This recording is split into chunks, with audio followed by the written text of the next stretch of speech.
So, Stephen, Yes. Hannah, Hello. welcome to the Filmmakers podcast. Huge congratulations on the show. And I mean, all your work to date, both of you, is pretty impressive. Thank you. How are you feeling being on the second series? How have things changed since the first? What's your sort of mindset at the moment? I mean, for me, because it was shot back to back. The two series were shot with a small gap in between. It felt as if the momentum that was driving series one goes through into series two. But in series two, we were talking earlier. It once you're in series two, you do have permission to go a bit deeper into the heads of the characters, and I think that's absolutely what happens in. Yeah. I think we're allowed to, like you say, delve a little bit deeper into their psyche, their motivation, the real wants and needs, and perhaps the slightly darker side of us human beings as we can be. With lightness, there is dark. Yes. I suppose the first series in any kind of show, the creation part of it is really setting up what's this world? I mean, what are the rules for the world? Who are the people? Yeah. Why are they important to us? Yeah. And trying to sort of get people hooked. Yeah. So, I mean, what was the intro to both of you to, deciding, okay, this is going to be the next show that I'm going to work on? Where does that process start? Yeah. He had no choice. Yeah, That's yeah. what happened. I don't know if you're aware of the story, but I just got sent a picture, which is now in my office, of the real Hezekiah Moscow. And it was just an incredible image that I fell in love with and thought, who is this person? What is his story? Delved a little bit deeper and looked at some research and found that this young gentleman came from Jamaica to England to find his fortune as a lion tamer, and then became, one of the greatest boxers of that time. And I turned to my lovely husband and said, I know who should write this story. And he said, who? And I said, Steve Knight. And he said, don't be ridiculous. He's far too busy, Hannah. And I said, leave that one with me.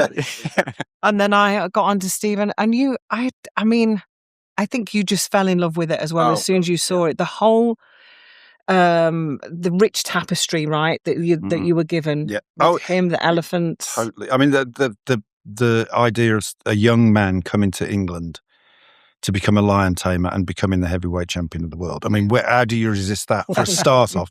And also, for a long time, I'd wanted to do something about the 40 elephants, because the 40 elephants, and that in itself is a story no writer would dare invent.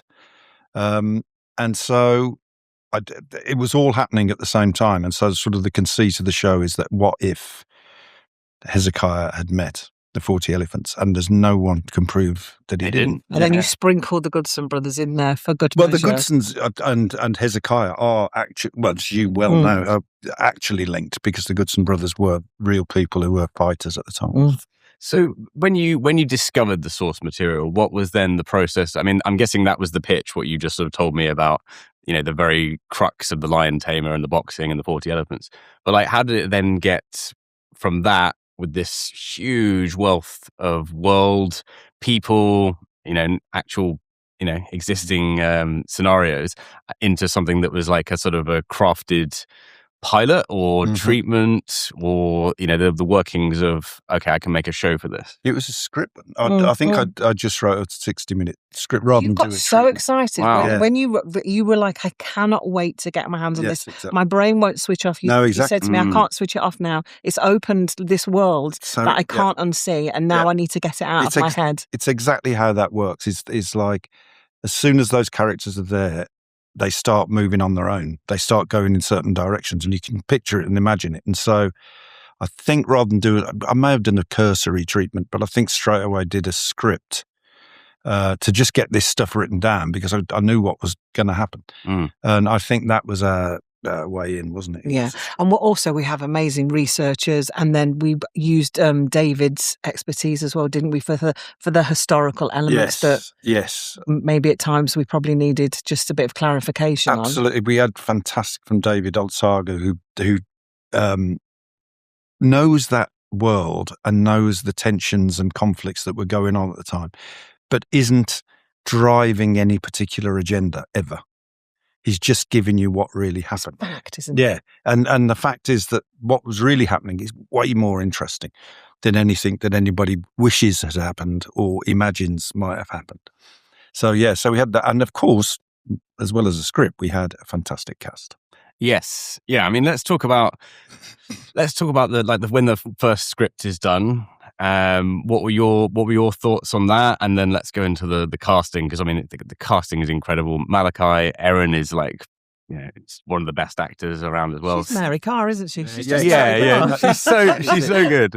Yeah, and Stephen, of course. Yeah. I mean, just let's talk about when you delivered the first draft that was to the sort of wider team and your reception to that, and then how we worked into the casting. Well, we were just ecstatic when we got that first draft, as you can imagine, especially for me, because in my head I was already pre-casting and saying, right, I think we should get this person, bringing, all those people together. But there's a funny little story, because when we got the first draft, I read it, and as I was reading it, I was reading this character called Eliza, and I was thinking, do you know what? That's going to be really hard for me when they start bringing in castings for this Eliza. I don't know what I'm going to do. There's something about her that I really connect with. And then I was reading it thinking, and sometimes she sounds like me, and I just can't quite work it out. And unbeknownst to me, a little bit later, when we had a big Zoom, I was told that Steve was actually writing it for me. So that was with me in mind, shall we say. That's amazing. So that was that casting. Cheeky role for yourself. I mean, you may as well. If it's a great show, like, why not immerse yourself twice? Exactly. Well, I mean, the golden rule is get the best person for the role, and Hannah was the best person for the role, so it's made it simple. Thank you. And then as far as all the other casting was concerned, it was joyful to find these incredible people.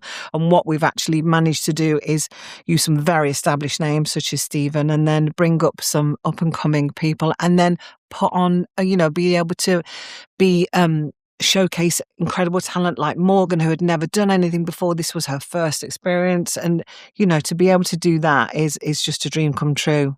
Yeah. So, the casting was joyful. And I think that's true as well as because, I wrote the first two and then worked with other writers on the others, but the other writers that we got were fantastic and are fantastic. And for series 2, it's the same, where you've got a room that really works. You've got individuals who really sparkle.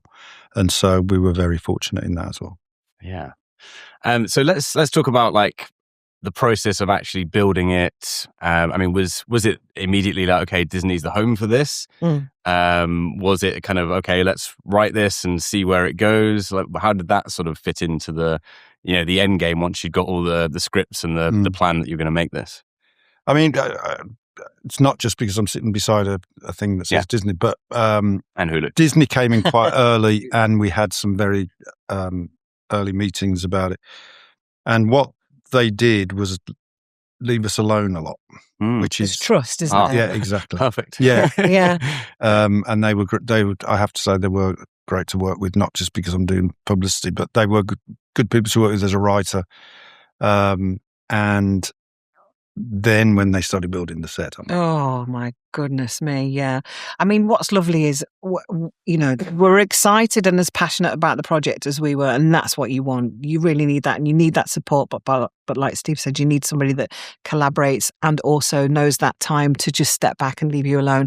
So they did that perfectly. But yeah, when they started putting up the set, it was like Disney for adults. You expected to walk around the corner and see a little queue for a ride of people going on. Do you know what I mean? Because it's so immersive. I mean, it's a former brewery, Mortlake on the Thames, that had some buildings from the era, but massive buildings from the era, and it immediately gives you scale. And then basically, incredibly talented people built the world. Actually built so you could walk around corners and go upstairs and go into bedrooms. And I just thought, I want these people to build my house because it looked amazing. Well, they hand-painted the bricks. Yeah. There were people hand-painting the bricks. It was a car park floor, just a tarmac floor, and they'd made cobbles. Each stone was hand put on. It was not like a big matting. It was put on by hand. So it was a piece of art, really. Hopefully they didn't mix the paint with the wicked bricks for the yellow.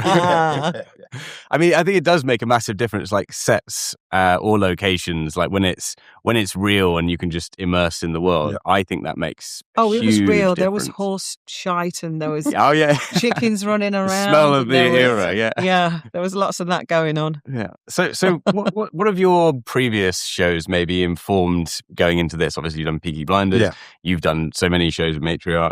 I mean, like, what's what lessons were learnt maybe from past works in terms of how to run a new show successfully, or to the best of your abilities? For me, this was the biggest show that we've done from Matriarch, because previous to this we had, I'm not going to say only, but we had done Boiling Point, the film, and Boiling Point, the TV series.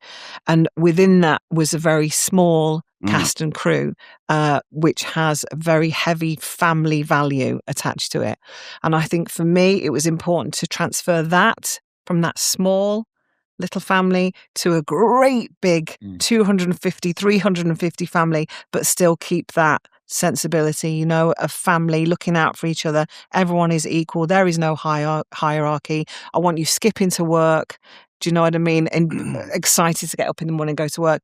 And I think we managed to instill that. And I'm very happy that we managed to do that. Well, I think if you speak to any crew who work with Stephen and Hannah, they will tell you that the atmosphere on a set where they are around is always fantastic. So that's something that is just down to the individuals. In terms of Peaky, it's a completely different show, but there are obviously similarities in the fact that it's period.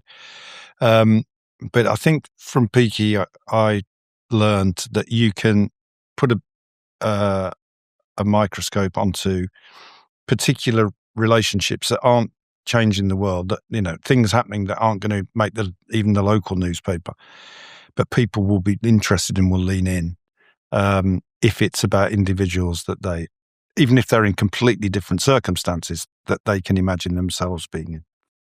Human nature, isn't it? Yeah, it's what people are, Yeah, I suppose that's good TV or film, isn't it? It's being able to take anyone's story and kind of make it epic and relatable. Whatever the era.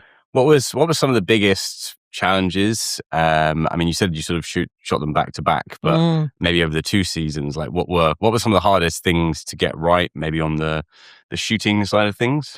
Well, that's a question for the brilliant people who actually scheduled it and directed it. Again, we're not talking even about the directors. Were fantastic that we got, and to run a ship like this, it's a lot of work. But Hannah will have more day-to-day. Yeah, I think locations was one of the difficult parts of the process, only because it's really hard to find places in London that have not been used before.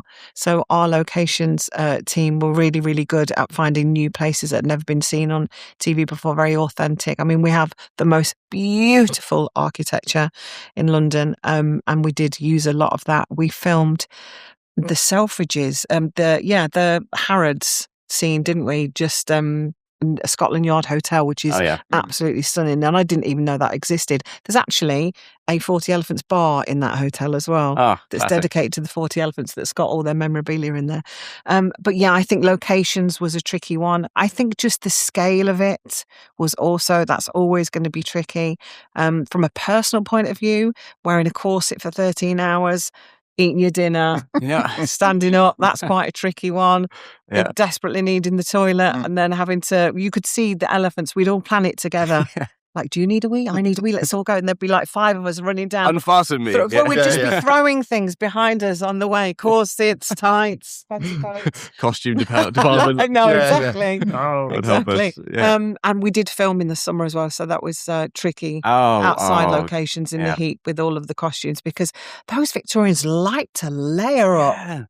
Always really makes me wonder, like, how do people survive in those? Like, for me, it's like vest and flip flops and the least I can possibly wear when it's like 30 degrees. There was a lot of fainting. They were like wearing so much. It's like being on the tube. It's like dressing to experience what the tube's like. Well, voluntarily, without getting into too many graphic details, the sweat buckets. The history tells us that there'd be a great big banquet somewhere in Victorian times.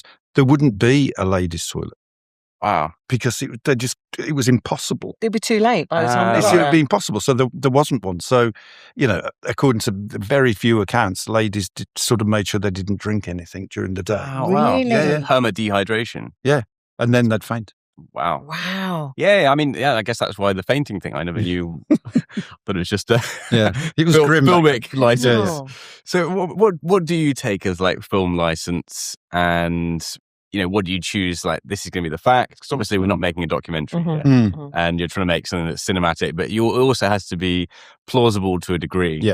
What were some of those sort of decisions, and also like the sort of tone, setting the tone, because that's a very big part of the world as well in any show. Is like, every show is going to be different.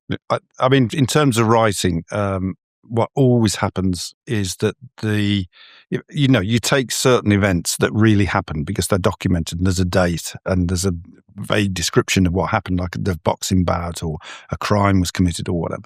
So you take those things and use them as stepping stones for the journey, and you have to imagine, why did that character do that then, and then by this time was doing that. So what happened in between there? So that's where you get the the license to invent. But what consistently happens is that the real events are the ones that are the most unlikely and implausible. And the stuff in between you have to make plausible, otherwise people won't go with it. But what it teaches me is real life is chaos. And people do things that you would never expect them to do. And no one has an arc. Everyone is just doing whatever they do, getting by every day. And if you can try and capture that in the bits in between, then I think you're doing a good job. And as long as you remain authentic, I think that's the key, isn't it?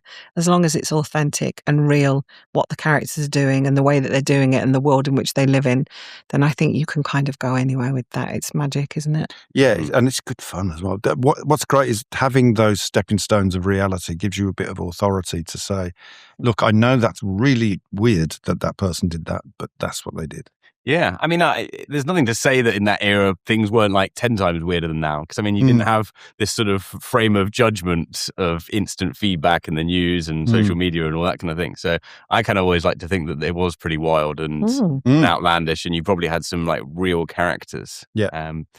So just on the choosing directors side, how does that process work in terms of like who's good for picking shows? Do you just have a list of favorites, or were you sort of starting to think about people? Okay, yeah, they've done one of my previous shows, or this person feels like a nice fit for the era. How did that sort of?